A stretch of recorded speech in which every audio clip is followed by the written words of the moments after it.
Hello everyone, welcome back to my YouTube channel ASR biology. आज इस video में हम लोग सेल साइकिल और सेल डिवीज़न के बारे में पढ़ेंगे। सबसे पहले जानने की कोशिश करेंगे कि व्हाट इज़ सेल साइकिल और what is the difference between cell cycle and cell division. Cell cycle में देखें कि कोई एक सेल है, हमारे बॉडी का कोई सेल जो सबसे पहले अपने जेनेटिक मटेरियल जब वो डिवाइड करने जाता हो, यानी एक सेल से दो सेल्स का फॉर्मेशन होने जा रहा है। सेल के अंदर एक पेरेंट सेल है, वो सेल डिवाइड करके दो डॉटर सेल का फॉर्मेशन करेगा। उसके पहले जो इवेंट्स होता है उस इवेंट्स को हम लोग सेल साइकिल कहेंगे। और उस इवेंट्स में होता क्या क्या है? पहला, डुप्लीकेशन ऑफ जीनोम, एक नया टर्म है यहाँ पर, जीनोम। जीनोम के बारे में भी हम लोग पढ़ेंगे। सबसे पहले डुप्लीकेशन ऑफ जीनोम, यानी जो टोटल जेनेटिक मटेरियल इस पेरेंट सेल में होता है। टोटल जेनेटिक मटेरियल का मतलब हुआ जो न्यूक्लियस के अंदर डीएनए प्रेजेंट है, जो सेल ऑर्गेनेल्स के अंदर डीएनए प्रेजेंट है। अगर प्रोकैरियोटिक सेल है यानी बैक्टीरिया है तो उसमें हैप्लॉइड सेट ऑफ क्रोमोसोम होता है, तो उसमें जो क्रोमोसोम पे प्रेजेंट जेनेटिक मटेरियल यानी डीएनए होगा उसे हम लोग जीनोम कहेंगे। लेकिन यूकैरियोटिक सेल्स के अंदर प्लांट और एनिमल सेल्स दोनों अलग अलग होता है। तो प्लांट सेल में हम लोग देखेंगे कि ये जीनोम इस न्यूक्लियस के अंदर प्रेजेंट जेनेटिक मटेरियल प्लस जो माइटोकॉन्ड्रिया है या क्लोरोप्लास्ट है उसके अंदर जो जेनेटिक मटेरियल है, सभी जेनेटिक मटेरियल को कलेक्टिवली हम लोग कहेंगे जीनोम प्लांट सेल के अंदर। और एनिमल सेल के अंदर जीनोम का डिफिनेशन है total genetic material of a cell. और एक सेल के अंदर जितने भी जेनेटिक मटेरियल होता है वो न्यूक्लियस के अंदर डीएनए जो प्रेजेंट होता है वो, और माइटोकॉन्ड्रिया के अंदर जो प्रेजेंट होता है डीएनए वो उसे कलेक्टिवली यानी टोटल जेनेटिक मटेरियल सेल का जो होगा उसे हम लोग कहेंगे जीनोम। तो पहला जो है duplication of genome. Duplication of genome का मतलब डीएनए जो प्रेजेंट न्यूक्लियस में वो डबल होगा, और दूसरा जो माइटोकॉन्ड्रिया या क्लोरोप्लास्ट के अंदर जो जेनेटिक मटेरियल होगा वो भी डुप्लीकेट होगा। इसका मतलब है कि माइटोकॉन्ड्रिया का भी कॉपी बनना होगा और क्लोरोप्लास्ट का भी कॉपी बनना होगा यूकैरियोटिक सेल के अंदर। दूसरा है सेल ग्रोथ। सेल ग्रोथ का मतलब ही होता है जितने भी कंस्टिट्यूएंट पार्ट है सेल का, जिसमें सेल मेम्ब्रेन है, बायोलॉजिकल मेम्ब्रेन है, सेल ऑर्गेनेल्स है, न्यूक्लियस है, सभी का ग्रोथ का मतलब उसका कॉपी तैयार होना, ताकि दोनों का डिस्ट्रीब्यूशन यानी उन सभी का डिस्ट्रीब्यूशन इन दोनों डॉटर सेल्स में होगा। तीसरा, division of cell. Division of cells का मतलब इसने अपनी तैयारी कर ली, सभी कॉपी को डबल कर लिया, सेल के जेनेटिक मटेरियल को डबल किया, सेल ऑर्गेनेल्स को डबल किया और ग्रोथ हुआ सेल्स में। हालांकि ग्रोथ एक कंटिन्यूअस प्रोसेस है, सेल साइकिल के सभी फेजेज में ग्रोथ होगा, जैसे G1, S और G2 फेज में। तो ये ग्रो करेगा और जब ये ग्रो कर जाएगा तब ये अपने सेल को डिवाइड करके अपने जितने भी कंस्टिट्यूएंट्स पार्ट है अलॉन्ग विद डीएनए इन दोनों डॉटर सेल्स में उसका डिस्ट्रीब्यूशन करेगा। तो इसे हम लोग डिवीज़न ऑफ सेल कहेंगे और सेल डिवीज़न हम लोग कहेंगे, या इसे हम लोग शॉर्ट में क्या लिखें, सेल डिवीज़न। और ये सभी हाईली कोऑर्डिनेटेड होता है, यानी जेनेटिक कंट्रोल होता है, जीन के थ्रू कंट्रोल होगा। तो इन सब में जो हम लोग टर्मिनोलॉजी अभी हमने सुना, पहला कि हम लोग ये डीएनए क्या होता है, दूसरा हम लोग ये पढ़ेंगे कि जीनोम क्या होता है,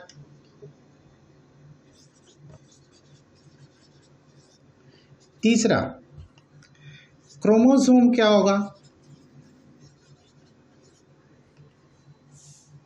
और चौथा सी वैल्यू ऑफ डीएनए क्या होता है, और एन वैल्यू ऑफ डीएनए क्या होता है।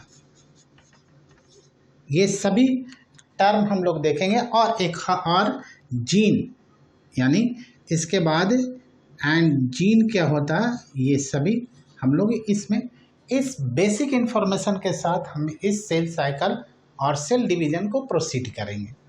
तो सबसे पहले हम लोग देखें कि ये DNA, gene, genome, chromosome, chromatids, C value and N value of DNA क्या होगा। तो यहाँ देखें, डीएनए डबल स्ट्रैंडेड स्ट्रक्चर होता है जो बना हुआ रहता है phosphate molecule, nitrogenous bases and pentose sugar. ये 3 कंस्टिट्यूएंट पार्ट है एक डीएनए का, यानी न्यूक्लिक एसिड का। डीएनए को हम लोग कहते हैं न्यूक्लिक एसिड, और इस न्यूक्लिक एसिड का मतलब हुआ ये खास करके डीएनए है। तो इस डीएनए में 3 इंपॉर्टेंट कंस्टिट्यूएंट पार्ट्स है। पहला है फॉस्फेट मॉलिक्यूल, और दूसरा हम लोग देखें डीऑक्सीराइबोज शुगर जो है वो डीऑक्सीराइबोज शुगर, और तीसरा है नाइट्रोजिनस बेसेज, और ये नाइट्रोजिनस बेसेज में 4 बेसेज हैं, और वो है adenine, guanine, cytosine and thymine. ये 4 बेस से बना हुआ होता है डीएनए। और इस डीएनए का जो फंक्शनल यूनिट होता है, ये सभी डबल स्ट्रैंडेड डीएनए, और इस डीएनए का फंक्शनल यूनिट को हम लोग जीन कहते हैं। इस डीएनए का पार्ट है वो। अब ये डीएनए जो निगेटिवली चार्ज पार्टिकल है, निगेटिवली चार्ज इस फॉस्फेट मॉलिक्यूल के कारण है। इसके बारे में भी हम लोग देखेंगे जब ये रैप अप होता है इस कोर हिस्टोन प्रोटीन के सरफेस पे। यानी डीएनए का जो लेंथ होता है हमारे ह्यूमन सेल के अंदर, डीएनए का एक न्यूक्लियस के अंदर जो एक डीएनए होता है उस डीएनए का लेंथ होता है 2.2 मीटर्स, यानी 2 मीटर से थोड़ा सा ज़्यादा, यानी 2 मीटर्स अप्रॉक्सीमेटली हम लोग कंसीडर करके चल सकते हैं कि 2 मीटर का डीएनए है। और इतने लंबे डीएनए छोटे से न्यूक्लियस के अंदर कैसे पैक्ड होता है, तो पैकेजिंग करने के लिए इस हिस्टोन प्रोटीन का यूज करता है। और ये हिस्टोन प्रोटीन जो होता है वो पॉजिटिवली चार्ज्ड पार्टिकल है, यानी ये प्रोटीन है जो पॉजिटिवली चार्ज होता है, ये पॉजिटिवली चार्ज्ड है। और दूसरा ये बेसिक इन नेचर होता है, यानी इसमें जितने अमीनो एसिड्स होगा वो अमीनो एसिड बेसिक होता है, इसलिए प्रोटीन बेसिक हो गया, यानी बेसिक प्रोटीन होगा। अभी हमने कहा कि जो अमीनो एसिड होता है वो अमीनो एसिड बेसिक होता है, यानी उसमें अमीन ग्रुप जो अमीनो एसिड के अंदर होता है उसका नंबर ज़्यादा होता है, इसलिए बेसिक होता है।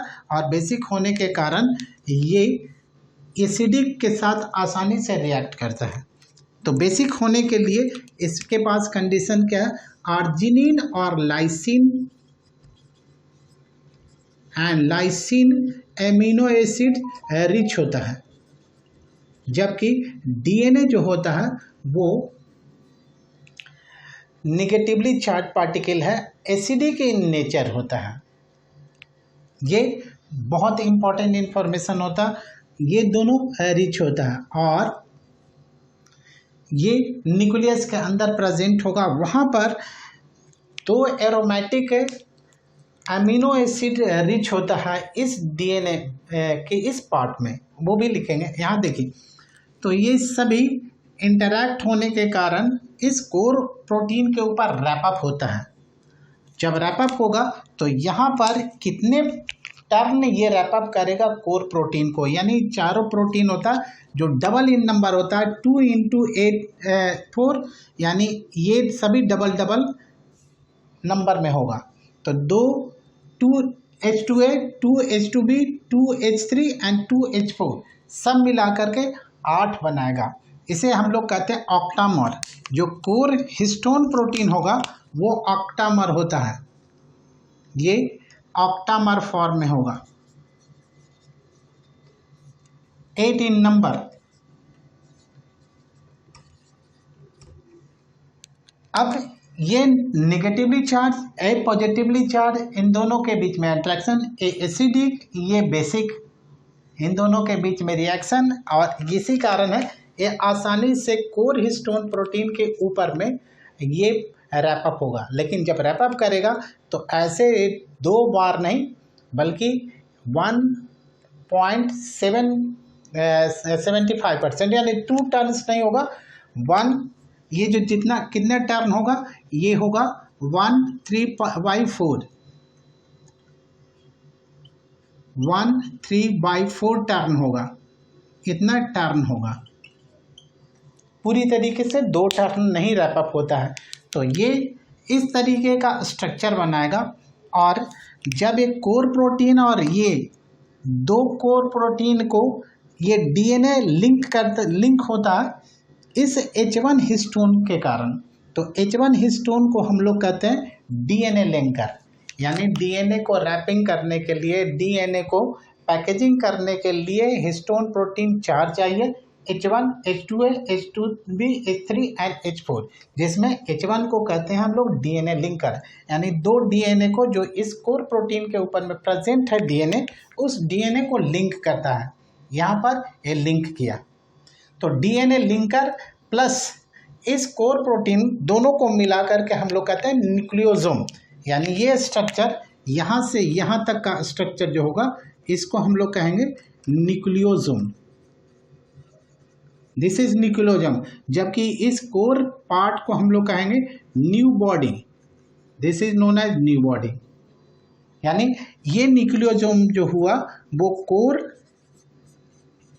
डीएनए प्लस डीएनए लिंकर, इन दोनों को मिला करके कहेंगे ये न्यूक्लियोसोम। एंड 6 न्यूक्लियोसोम्स, यानी 6 न्यूक्लियोसोम, 1 2 3 4 5 6 न्यूक्लियोसोम्स जब मिल जाएगा तो एक सोलेनॉइड स्ट्रक्चर बनेगा। और जब ये सोलेनॉइड स्ट्रक्चर बन जाएगा तो यहाँ पर इसका स्ट्रक्चर होगा एक क्रोमैटिन थ्रेड के तरह, यानी ये ऐसे इसके बाद एक क्रोमैटिन थ्रेड बनाएगा। This is chromatin thread. और इस क्रोमैटिन थ्रेड पर ये क्रोमैटिन थ्रेड है और ये डीएनए है। It will appear just like a beads on a string, यानी एक स्ट्रिंग पर बीड्स लाइक स्ट्रक्चर है, ये अपीयर होगा ऐसे, ये बीड्स ऑन ए स्ट्रिंग। और क्लियरली हम लोग अगर बनाएं तो इस तरीके का दिखेगा। ये एक स्ट्रिंग है और इस स्ट्रिंग पर ये जो कोर प्रोटीन है वो ऐसे अपीयर होगा, ये। तो ये बीड्स ऑन स्ट्रिंग कैसा दिखेगा, तो इसको कहते हैं बीड्स ऑन स्ट्रिंग की तरह ये अपीयर होगा। This is known as beads on string. अब ये chromatin during cell division turn होगा क्रोमोसोम के फॉर्म में। तो क्रोमोसोम का स्ट्रक्चर देखेंगे और तब समझेंगे कि जीनोम होता क्या है। नाउ दिस विल टर्न, ये इस तरीके से क्रोमोसोम का स्ट्रक्चर बनाएगा। और इस क्रोमोसोम में सबसे बाहर में ये जो स्ट्रक्चर्स हम लोग देख रहे हैं ये पेलिकल कहलाएगा। दिस इज पेलिकल, ये हाइपोथेटिकल कॉन्सेप्ट है, ये पेलिकल कहलाएगा। और इसके अंदर ये लिक्विड भरा होता है इसके अंदर। और ये दोनों स्ट्रक्चर जो देख रहे हैं इसे कहते हैं chromatid. Chromatid, is it clear? ये क्रोमैटिड कहलाता है। रियल है यहाँ पर इस तरीके से जो डीएनए और प्रोटीन का ये भी बना हुआ पार्ट होता है। और इसके नीचे आप चले आए, ये इसके में ये मैट्रिक्स कहलाता है। This is the part of matrix. ये जो फ्लूइड देखा हमने ये मैट्रिक्स कहलाएगा। ये मैट्रिक्स है यानी फ्लूइड होगा और ये नॉन जेनेटिक होगा। This is non genetic. और इसमें ये जो पार्ट आप देख रहे हैं जिसको हम लोग कहते हैं centromere, this section, this black colour section, this is centromere. और इस सेंट्रोमियर इसे हम लोग दूसरे कलर से बना, ये सेंट्रोमियर ये पार्ट है। ये जो आप देख रहे हैं पूरा का पूरा black part that is known as centromere. और ये सेंट्रोमियर क्या करेगा, इस क्रोमोसोम को जोड़ करके रखेगा, जिसे सेंट्रोमियर कहेंगे। क्रोमोसोम को जोड़ करके रखेगा। ये भी प्रोटीन का बना हुआ स्ट्रक्चर है। और इसके ऊपर में प्लेट, ये जो ग्रीन प्लेट हम देख रहे हैं, this green plate, this one, this green plate is known as kinetochore. This is kinetochore, ये काइनेटोकोर कहलाएगा। This one is kinetochore. Centromere होगा, ये प्रोटीन का बना होगा।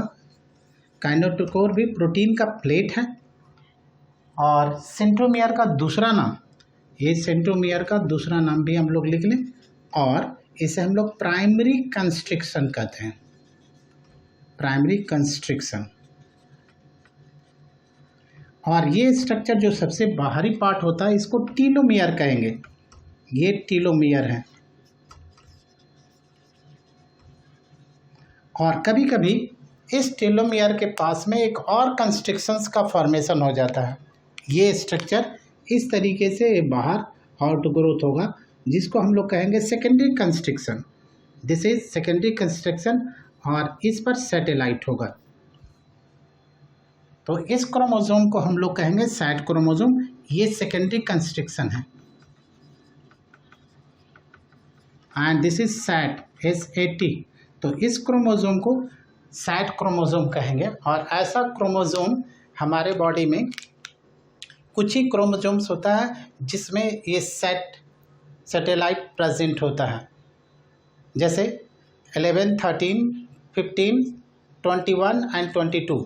ये सभी 13, 14, 15 एंड 21 एंड 22, ये सभी क्रोमोसोम में सैट क्रोमोसोम होगा, यानी सैटेलाइट प्रेजेंट होता है। अब ये क्रोमोसोम का स्ट्रक्चर हमने देखा। अब मेन जो स्ट्रक्चर जो हमने शुरू में लिखा था उसमें ये था कि जीनोम क्या होता है, what is genome.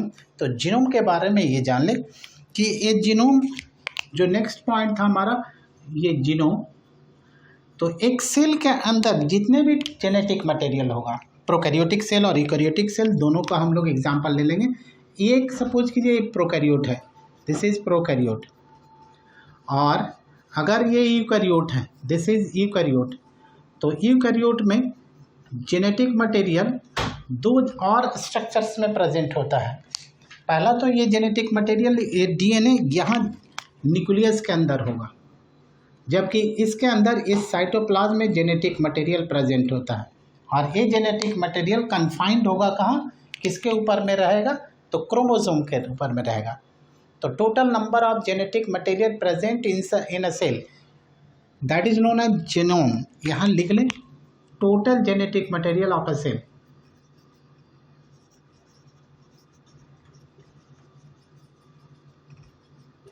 Of a cell. तो यूकैरियोट में टोटल जेनेटिक मटेरियल न्यूक्लियस में होगा, माइटोकॉन्ड्रिया में होगा, क्लोरोप्लास्ट में होगा। अगर ये एनिमल सेल है तो उस एनिमल सेल में माइटोकॉन्ड्रिया और न्यूक्लियर DNA दोनों को मिलाकर के हम लोग कलेक्टिवली कहेंगे कि वो जीनोम है। तो यहाँ पर ये दोनों जगह हम लिख लें, यूकैरियोटिक सेल में कहाँ कहाँ होगा, तो ये न्यूक्लियर DNA,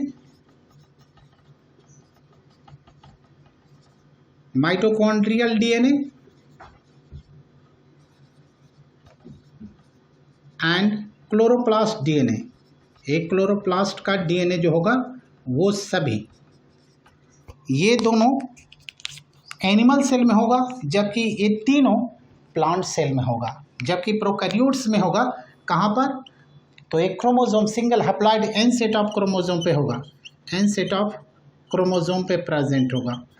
क्योंकि बैक्टीरिया या प्रोकैरियोटिक सेल में जो जेनेटिक मटेरियल होता है वो क्रोमोसोम पे प्रेजेंट होगा, और खास करके जो बैक्टीरिया होता है उसमें एन सेट ऑफ क्रोमोसोम होता है, उसी के ऊपर में जेनेटिक मटेरियल होगा और कहीं नहीं होगा, यानी सेल के साइटोप्लाज्म में ही प्रेजेंट होगा। जबकि यूकैरियोटिक सेल में न्यूक्लियोप्लाज्म यानी न्यूक्लियर DNA होगा, माइटोकॉन्ड्रियल DNA होगा एंड क्लोरोप्लास्ट DNA। जितने भी जेनेटिक मटेरियल होगा सभी को हम लोग कहेंगे जीनोम। यहाँ जीनोम साइटोप्लाज्म है, यहाँ genome nucleoplasm, mitochondria and chloroplast. तो ये जीनोम के बारे में। अब हम लोग वापस ही इस सेल साइकिल पर आए। सेल साइकिल में क्या इवेंट्स होता है और कैसे इस सेल साइकिल कंप्लीट होगा। तो सेल साइकिल में जैसा हमने अभी देखा कि सेल साइकिल में होता क्या है, तो सबसे पहले सेल साइकिल में हमने देखा क्या कि DNA रेप्लिकेशन,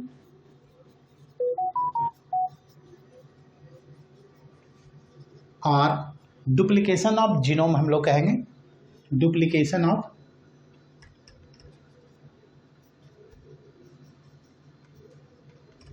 जीनोम। दूसरा होगा सेल ग्रोथ, सेकेंड वन है सेल ग्रोथ, और यहाँ पर सेल ग्रोथ में होता क्या है कि डबलिंग ऑफ और duplication of all the constituents of this cell, duplication of all the constituents of cell, यानी सेल ऑर्गेनेल्स का डुप्लीकेशन। जैसे सेंट्रियोल भी डुप्लीकेट होगा, लेकिन सेंट्रियोल का डुप्लीकेशन होता है सेल के साइटोप्लाज्म में, जबकि डीएनए का डुप्लीकेशन या डीएनए रेप्लिकेशन होता है सेल के न्यूक्लियस के अंदर। तीसरा है, अब जब सेल ग्रो कर गया, इट्स अ कंटिन्यूअस प्रोसेस है, ये भी हम लोग देखें, this is continuous process.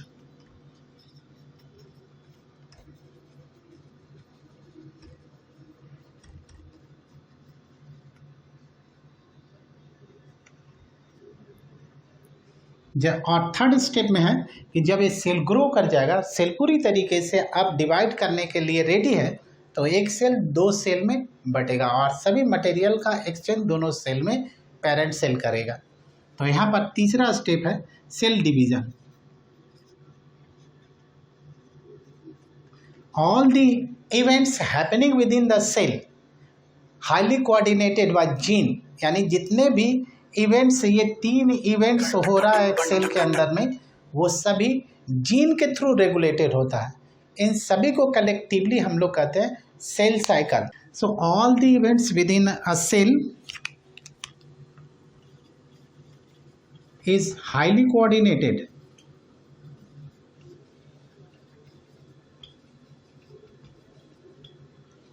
by gene, जिसमें duplication of genome, duplication of all the constituents of cell and cell division, तो उसे हम लोग कहते हैं cell cycle. By gene in which cell DNA replication,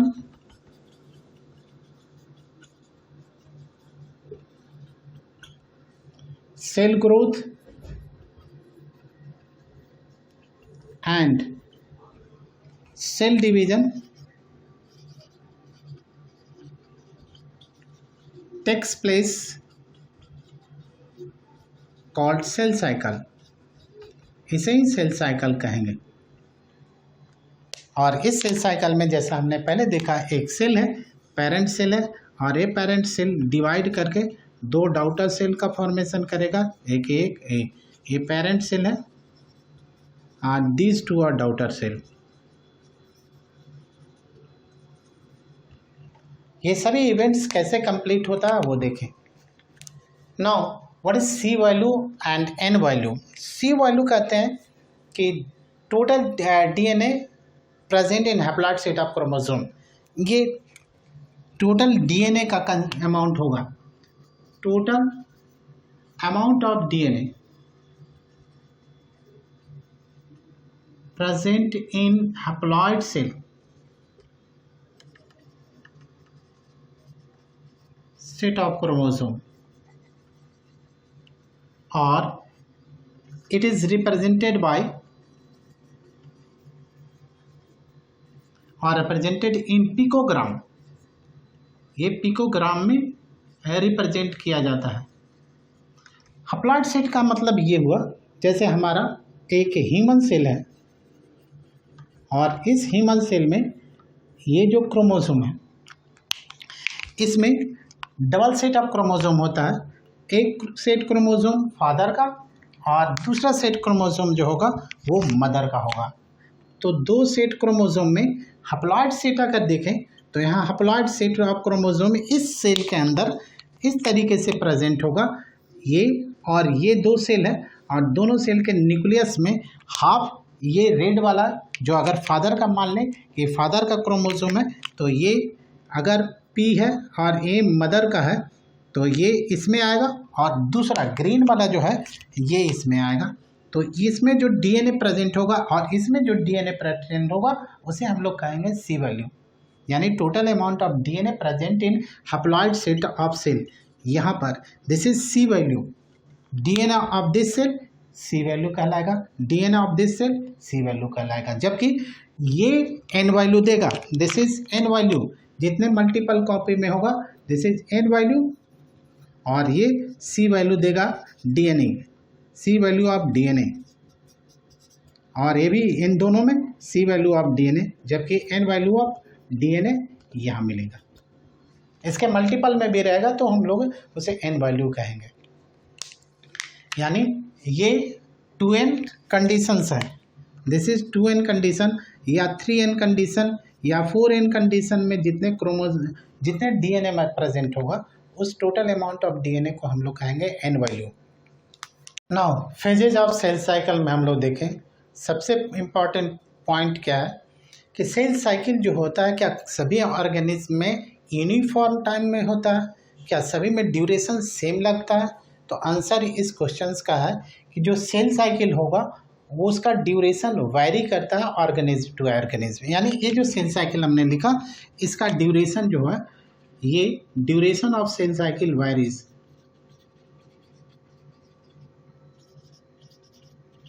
varies organism to organism. Even एक organism के अंदर भी डिफरेंट सेल्स है और हर सेल्स का ड्यूरेशन ऑफ डिवीजन सिमिलर नहीं है। जैसे ह्यूमन सेल्स में जनरली जो होता है वो एक सेल डिवाइड करके 2 सेल पर बनता है, उसमें 24 आवर्स लगता है, उस 24 आवर्स में इंटरफेज में 23 आवर्स लगेगा, 1 आवर में ये एम फेज कंप्लीट होगा। तो सबसे पहले इस सेल साइकिल में हम लोग देखेंगे इंटरफेज। इंटरफेज को कहते हैं लॉन्गेस्ट फेज और मेटाबॉलिकली मोस्ट एक्टिव फेज कहलाता है। तो यहाँ लिख लें, ये इंटरफेज लॉन्गेस्ट एंड मेटाबॉलिकली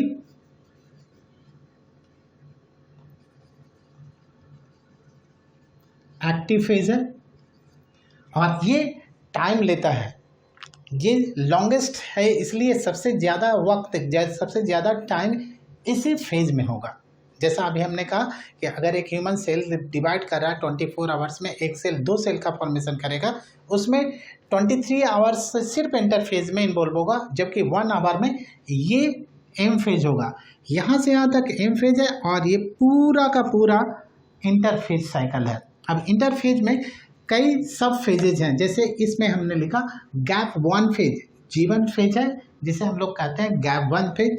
इस इंटरफेज में ये 3 अलग अलग फेजेज हैं, G1 यानी गैप 1 फेज, और दूसरा है S फेज यानी सिंथेटिक फेज जिसमें सिंथेसिस होगा डीएनए का, और तीसरा है G2 फेज यानी गैप 2 फेज। ये गैप 1 फेज है और गैप 1 फेज में क्या क्या होगा, कौन कौन सा इवेंट्स होता है वो देख लें। इसे कहते हैं प्री सिंथेटिक फेज, यानी इस डीएनए के सिंथेसिस के पहले का फेज है, इसलिए कहते हैं इसे प्री सिंथेटिक फेज।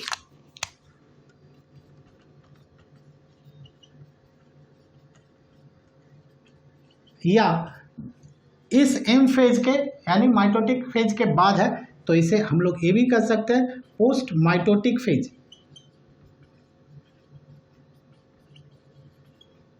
और इस इंटरफेज में सबसे ज़्यादा ड्यूरेशन लेने वाला ये साइकिल है, इसलिए लॉन्गेस्ट फेज इसको कहेंगे,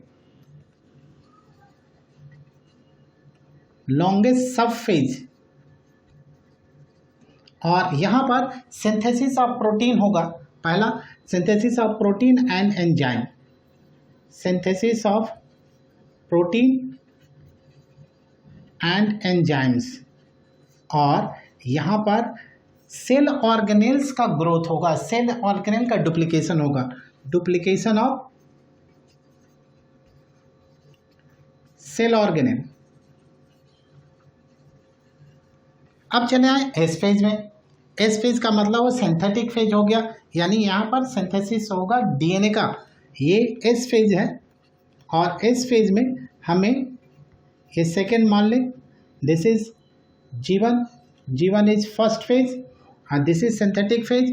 और यहाँ पर सबसे इम्पॉर्टेंट है कि यहाँ डीएनए का रेप्लिकेशन होगा, यानी सेल यूकैरियोटिक सेल है, उस यूकैरियोटिक सेल के न्यूक्लियस के अंदर डीएनए रेप्लिकेशन होगा, यानी डीएनए रेप्लिकेशन। डीएनए रेप्लिकेशन का मीनिंग क्या होता है, in nucleus of eukaryotic cell, और जो सेंट्रियोल होगा वो सेंट्रियोल डुप्लीकेशन होगा वो साइटोप्लाज्म के अंदर होगा। पहला डीएनए रेप्लिकेशन का मीनिंग समझ लें। अगर ये एक कॉपी डीएनए है, सपोज कीजिए this is one copy of DNA, ये डीएनए, तो इस डीएनए का रेप्लिकेशन का मीनिंग हुआ यहाँ पर ऐसे डीएनए का 2 कॉपी बन गया। अब यहाँ ये न्यूक्लियस के अंदर डीएनए प्रेजेंट होता है, जेनेटिक मटेरियल प्रेजेंट होता है यूकैरियोटिक सेल में, तो वो एक कॉपी का 2 कॉपी हो गया। जैसा हमने देखा था कि इसको रिप्रेजेंट करते हैं सी वैल्यू, यानी हैप्लॉइड सेल में जो अगर क्रोमोसोम पर जितना जेनेटिक मटेरियल प्रेजेंट होता उसका सी वैल्यू, तो अगर ये सी है तो ये डुप्लीकेशन के बाद 2C हो गया। अगर ये 2C है तो ये डिप्लॉयड सेल है, तो डिप्लॉयड सेल में अगर डिवीजन होता माइटोटिक डिवीजन तो ये 4C होगा, यानी 2 से 4C में कन्वर्ट हो जाएगा। अब देखिए इन जेनेटिक मटेरियल को होल्ड करने के लिए क्रोमोसोम चाहिए, तो यहाँ पर क्रोमोसोम का स्ट्रक्चर का कैसा होगा बिफोर डुप्लीकेशन, तो क्रोमोसोम इस तरीके से प्रेजेंट होगा और इस क्रोमोसोम पर ये जो जेनेटिक मटेरियल प्रेजेंट होता है वो एक कॉपी इस तरीके से प्रेजेंट होगा यहाँ। हालांकि ये क्रोमोसोम उस तरीके से क्लियरली दिखता नहीं है, क्रोमोसोम के फॉर्म में नहीं है, लेकिन यहाँ पर इस क्रोमोसोम को बनाने के लिए यानी इन दोनों डीएनए को होल्ड करने के लिए जो क्रोमोसोम होगा वो ऐसे इस तरीके का होगा और इन दोनों पर ऐसे डीएनए का डुप्लीकेशन हो गया। यानी अगर ये 2 स्ट्रैंड यानी क्रोमोसोम विद 2 क्रोमैटिड्स हो गया, इसलिए यहाँ पर इस तरीके से क्रोमोसोम दिखेगा। यहाँ पर क्रोमोसोम क्लियरली दिखता नहीं, लेकिन इस स्टेज में आएगा 2 क्रोमैटिड्स के साथ दिखेगा। अब यहाँ पर डीएनए का डबल कॉपी है, इसके बाद रेप्लिकेशन डीएनए का नहीं है। इट मीन्स अगर ये 20 पिकोग्राम है तो यहाँ इस फेज में डीएनए 40 पिकोग्राम हो जाएगा। इसके बाद कहीं भी ये डुप्लीकेट नहीं होगा, यानी 40 पिकोग्राम से 80 पिकोग्राम नहीं होगा। जो डीएनए का डुप्लीकेशन था, डीएनए रेप्लिकेशन और डीएनए का अमाउंट डबल होना था, वो यही इस फेज में हो गया। और एक यहाँ पर प्रोटीन बनता है, क्योंकि इस क्रोमोसोम पर इस डीएनए को होल्ड करने के लिए हिस्टोन प्रोटीन चाहिए, तो यहाँ पर हिस्टोन का भी सिंथेसिस होगा, synthesis of histone protein.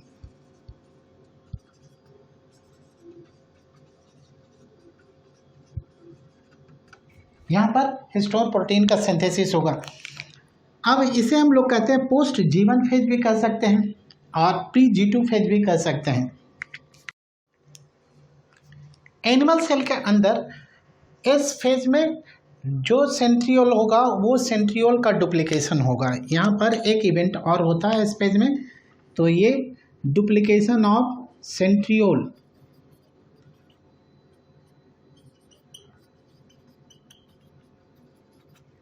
In cell cytoplasm in within animal cell. Animal cell के अंदर ये सेंट्रियोल का डुप्लीकेशन होगा, यानी एक सेंट्रियोल से 2 सेंट्रियोल का फॉर्मेशन होगा।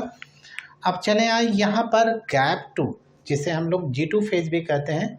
और one more information about this, यहाँ पर मेटाबॉलिकली एक्टिव फेज है, यहाँ मेटाबॉलिकली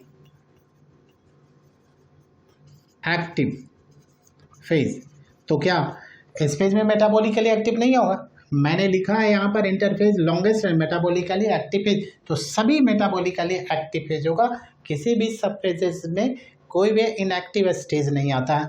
यहाँ पर गैप 2 में भी हम लोग देखेंगे, गैप 2 में प्रोटीन का सिंथेसिस होगा। यहाँ पर सिंथेसिस ऑफ प्रोटीन हुआ और इसे हम लोग कहते हैं post synthetic phase and pre mitotic phase.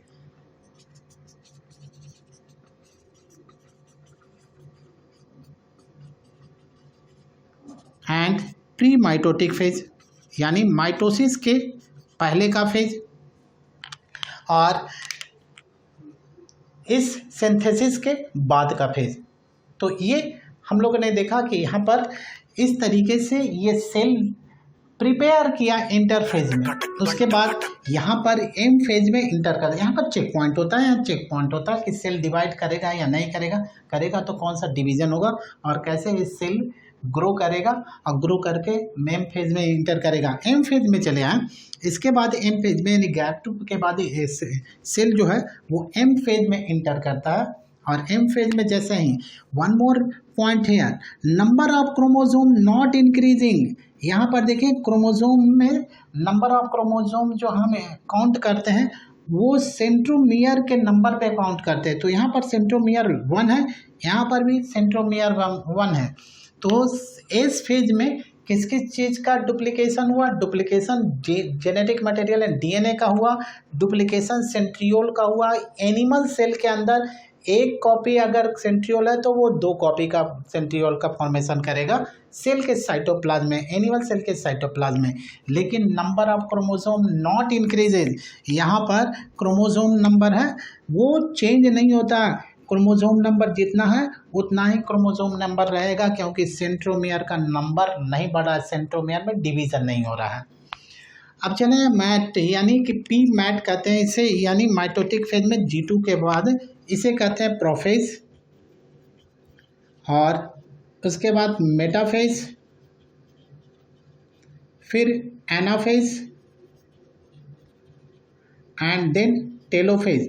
Telophase के बाद यानी जो सेल प्रिपेयर हो गया एम फेज में जाने के लिए, तो सबसे पहले एम फेज का पहला स्टेज आता है प्रोफेज। और प्रोफेज जो होता है वो एम फेज का लॉन्गेस्ट फेज होता है, यानी सबसे ज़्यादा ड्यूरेशन इसी में लेगा। उसके बाद इसमें और यहाँ पर क्रोमोसोम जो होगा, क्रोमोसोम किस स्टेज में होगा, किस तरीके का दिखेगा वो यहाँ देखेंगे। तो यहाँ पर क्रोमोसोम होगा डिप्लॉयड, यानी 2 क्रोमैटिड्स के साथ क्रोमोसोम होगा प्रोफेज में भी और मेटाफेज में। मेटाफेज में डिस्टिंक्टली विजिबल होता है क्रोमोसोम। और जब ये एनाफेज में चला जाएगा तो जो क्रोमोसोम विद 2 क्रोमैटिड्स उसमें सेंट्रोमियर डिवाइड करेगा, और एनाफेज में जैसे ही सेंट्रोमियर डिवाइड करेगा सेल के अंदर एनाफेज स्टेज में नंबर ऑफ क्रोमोसोम बढ़ जाएगा। यानी अगर ह्यूमन बॉडी का सेल है और इस प्रोफेज में 23, यहाँ पर 23, यहाँ पर 23, यहाँ 23 पेयर्स है क्रोमोसोम, यानी 46 क्रोमोसोम है यहाँ तक मेटाफेज स्टेज तक। तो एनाफेज में आकर के ये 46 के जगह 92 क्रोमोसोम हो जाएगा, और 92 क्रोमोसोम फिर डिवाइड करके 2 अलग अलग न्यूक्लियस के अंदर चला जाएगा टेलोफेज में। और टेलोफेज के बाद साइटोकाइनेसिस है, फेज जो है वो 2 स्टेज में गुजरेगा, एक कैरियोकाइनेसिस और दूसरा साइटोकाइनेसिस जो एम फेज में पड़ेंगे। अब यहाँ पर एम फेज के बाद 2 डॉटर सेल, यहाँ पर देखेंगे 2 डॉटर सेल का फॉर्मेशन हुआ, यानी प्रोफेज, मेटाफेज, एनाफेज, टेलोफेज के बाद साइटोकाइनेसिस होगा, और साइटोकाइनेसिस के बाद एक सेल डिवाइड करके 2 सेल का फॉर्मेशन होगा। यानी एम फेज में कैरियोकाइनेसिस, देन साइटोकाइनेसिस, और साइटोकाइनेसिस के बाद 2 सेल का फॉर्मेशन हो गया। अब यहाँ पर देखें, अगर ये नए सेल से नेक्स्ट डिवीजन में नहीं जा रहा है, नहीं करने जा, तो वो क्या करेगा, क्विसेंट स्टेज में चला जाएगा जिसे G0 फेज कहते हैं। यहाँ पर सेल जो होगा वो इनएक्टिव होगा लेकिन मेटाबॉलिकली एक्टिव रहेगा, यानी सेल के अंदर सारा प्रोसेस कंटिन्यू रहेगा लेकिन वो डिवाइड नहीं कर सकता। सेल मैच्योर्ड हो गया यानी डिफरेंशिएशन हो गया, तो वो G0 में चला जाएगा। जैसे हम लोग देखते हैं नर्व सेल, जो नर्वस टिश्यू का सेल होता है नर्व सेल, उसमें देखते हैं। तो ये पूरा का पूरा साइकिल हमने देखा इंटरफेज का, और इंटरफेज के बारे में डिटेल स्टडी किया। Hope you will like this video. अगर आपको ये वीडियो अच्छा लगता है कमेंट बॉक्स में जाकर के कमेंट करके हमें बताएं, ताकि और भी अच्छे वीडियोस मैं आपको प्रोवाइड कर सकूं। Thank you, have a nice day.